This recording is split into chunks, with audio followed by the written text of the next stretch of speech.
provocava para irritar, porque o Senhor a tinha tornado estéril. Já imaginou, irmãos? Aqui elas moravam na mesma casa, era o mesmo esposo. Já imaginou a outra com a casa cheia de menino gritando para aqui, menino gritando para ali, e a outra provocando ela dia e noite, dizendo: tu não tem filho. Naquele tempo, quem não tinha filho, irmãos, era considerada excluída, era excluída. Era uma mulher que era estéril, ela não produzia, então ela era excluída. E a outra se aproveitava disso, passava o dia perturbando ela, irmãos.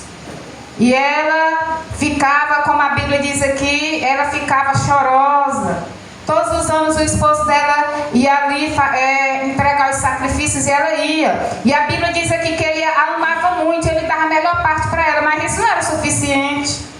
Ela todo dia pedia: Senhor, eu quero um filho, Senhor, eu quero um filho. Ela pedia, irmãos. E aqui, vamos lá para o verso 9. Como é que vai mudar a história de Ana? Como é que vai mudar a minha história e a sua história? E a Bíblia diz: então Ana se levantou. Amém? Então nós temos que nos levantar, irmão, espiritualmente. Aleluia. Independentemente da situação que nós estamos passando. Se os irmãos soubessem, o irmão entrasse, se aqui cada um entrasse na cabeça de cada um para saber o que estava passando, para saber o problema que você deixou em casa, para saber o que é que você está esperando. Não, vamos colocar nossa fé no Senhor, vamos nos levantar verdadeiramente. Aleluia, Jesus. Enquanto Ana ficou aqui, irmãos, ouvindo a provocação da sua rival, enquanto nós ficamos ouvindo a provocação do inimigo, a provocação daqueles que nos colocam para trás, nós vamos ficar estéril como Ana. Passou esses anos todos estéril, porque ela ficava dando ouvidos à provocação. Ela só pedia. Mas a Bíblia diz aqui que ela se levantou. Depois que comeram e beberam em Siló, e Eli, sacerdote, estava assentado numa cadeira junto ao pilar do templo do Senhor. E vamos para o verso 11. Aqui que começou a mudar a história de Ana. E fez um voto. Amém? Quando Ana resolveu aqui mudar, ela parou de estar churumingando por as paredes, dizer que Deus não ouvia ela, dizer que Deus não amava ela. Às vezes dizer: eu estou com essa enfermidade, mas essa enfermidade não é para a minha morte espiritual. Eu posso estar com o meu corpo doente, mas a minha fé está inabalável. Nós temos que estar com a nossa fé, com o nosso ânimo, irmão, lá em cima. Ah, mas é fácil dizer quem está doente. Vocês não sabem, irmãos. O problema é que cada um tem aqui na sua família, na sua casa. Às vezes não é você mostrando aquilo que não tem, mas é mostrando que nós temos fé. Glória a Deus. Nós mostrando que nós temos fé, irmão, em momentos difíceis. É no momento da dor. É no momento que Jesus chega e arrebata aquilo que você mais gostava na vida. Amém?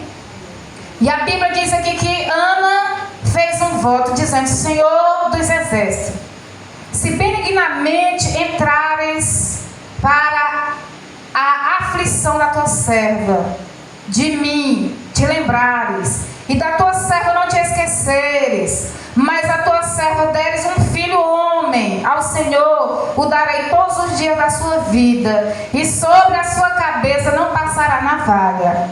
Está vendo, irmão? Enquanto Ana queria um filho para ela, Deus manteve a madre dela cerrada. Mas quando ela disse: eu vou fazer um voto a ti, se tu me deres um filho, ela ainda disse como ela queria. Ela disse que queria um filho homem. Eu vou te dar a ele. Então aqui que mudou, irmãos, porque nós temos que saber que nada é nosso. A nossa vida não é nossa, é do Senhor dos exércitos. Então quando nós entregamos: Senhor, a minha vida é tua, faz com ela o que tu quiseres.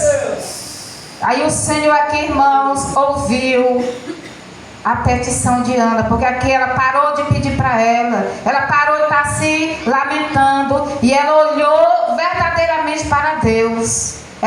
Quando ela se levantou aqui, Deus deu esse entendimento a ela. Há muitos anos tu vivia dias chorando, mas quando tu mudou, quando tu fez um voto, quando tu disse que era para mim, agora sim. E a Bíblia diz aqui, no verso 12, e sucedeu que, perseverando ela em orar perante o Senhor, Eli observou a sua boca. E aquela não fez só uma oração, não. A Bíblia diz aqui que ela perseverou. Aleluia. Ela ficou ali, irmãos, ela ficou naquela oração incessante, só mexendo com os lábios. Porque ali ela estava orando com espírito e em verdade. Às vezes, irmão, o inimigo ele fica ouvindo as nossas orações. E ele, irmãos, ele faz ribuliço. Às vezes eu estou conversando com o pastor e eu disse, não era nem para não ter dito isso, que o diabo está bem aqui escutando. Nós sabemos que os homens de Deus estavam em reunião e o próprio diabo veio e o próprio Deus teve um diálogo de onde tu vem, Satanás. Irmão, Satanás é sagaz. Então nós temos que ter, a Bíblia diz, quando for orar, entra no teu quarto e fecha a porta. Essa porta que a Bíblia fala não é essa porta física, mas é a porta espiritual. Fechar os nossos olhos para ver aquilo que não devemos, fechar os nossos ouvidos para não escutarmos aquilo, irmão, que não devemos. Às vezes uma palavra maldita, ela derruba muitas vidas. Amém? Então aqui no verso 13, por quanto anda no seu coração, ó irmãos, está vendo? Ela orava em espírito. Ela com aquela grande aflição. Todas essas palavras dela que foi em espírito, falando diretamente para o Senhor.